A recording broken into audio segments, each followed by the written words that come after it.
It's a story that has captured the attention of many in Metro Detroit. And tonight, questions are swirling over the role Child Protective Services played in the death of a 9-year-old Detroit boy. For weeks, we've been following the tragic story of Zemar King, who was found buried in a shallow grave.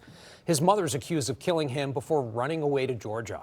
Well, now the father of that boy is speaking out for the first time about the warning signs he says were missed. And a former deputy attorney general tells the 7 investigators that prosecutors should be looking into what we first revealed. Here's 7 investigator Ross Jones. He didn't deserve this.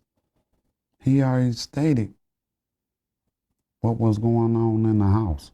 6 months before Zemar King would be found buried in a Detroit backyard, he told a Children's Protective Services caseworker that his mother, Brandy Pierce, beat him with a belt, choked him with her hands, and wanted to kill him. Zemar King was a 9-year-old child who was treated like he was a piece of garbage. The callousness with which the defendant treated Zemar cannot be understated. Tonight, Zemar King's father sits in disbelief.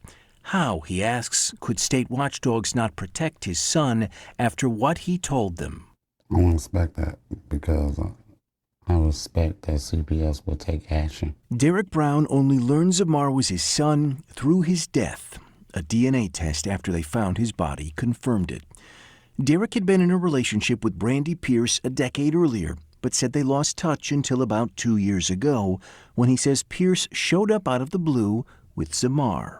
I wanted to meet with you so I could tell you this is your son. This picture is from the day they met, when Brown said Pierce made him an offer. She told me that I could take him. She'll switch everything to me. I asked her, is something wrong? She said no, she just feel that she took on a lot. Brown said he agreed to take Zemar, but wanted to take a DNA test first. They scheduled one for the following week, but Pierce later canceled it, he said, and left for California. Did you ever see Zemar again? No. 2 years later, a CPS caseworker would be called to this Plymouth hospital after Pierce arrived in the midst of a mental health crisis. She said she was homeless, questioning whether she should give up custody of one of her boys. That's when Zemar told CPS the family often had no food, he hadn't been to school in a year, and that his mother beats him. But a CPS caseworker concluded there wasn't enough evidence to substantiate a neglect complaint. The family was placed in a homeless shelter, and the case against Pierce was closed.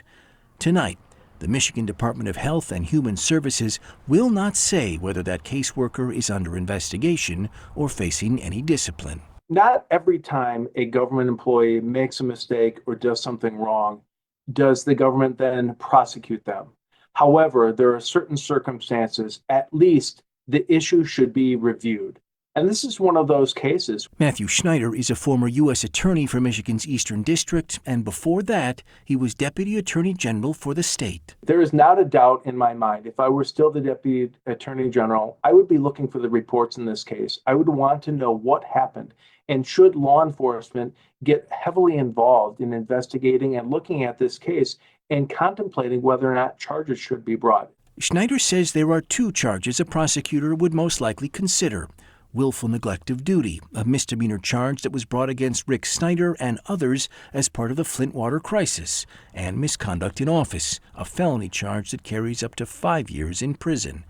There is no sign tonight that either the Attorney General or the Wayne County Prosecutor's Office are reviewing how CPS handled this case. The facts are is that the little boy is telling the CPS worker, I'm getting whooped with a belt. I don't have a place to live. I don't get enough food to eat. I don't feel safe all the time. And it looks like the system broke down. Whether criminal charges are brought won't mean much to Derrick Brown. Earlier this month, he buried the son he only recently learned was his, and says he can't shake the thought of the 9-year-old's final cries for help. I would have took him with no question asked. If he would have said all that, I would have found ways to take him. We reached out to Brandy Pierce's attorney for comment, but did not hear back. According to the Wayne County Prosecutor's Office, Pierce was just referred for a competency evaluation and won't be back in a courtroom until May. I'm Ross Jones, 7 News Detroit. Ross, thank you very much.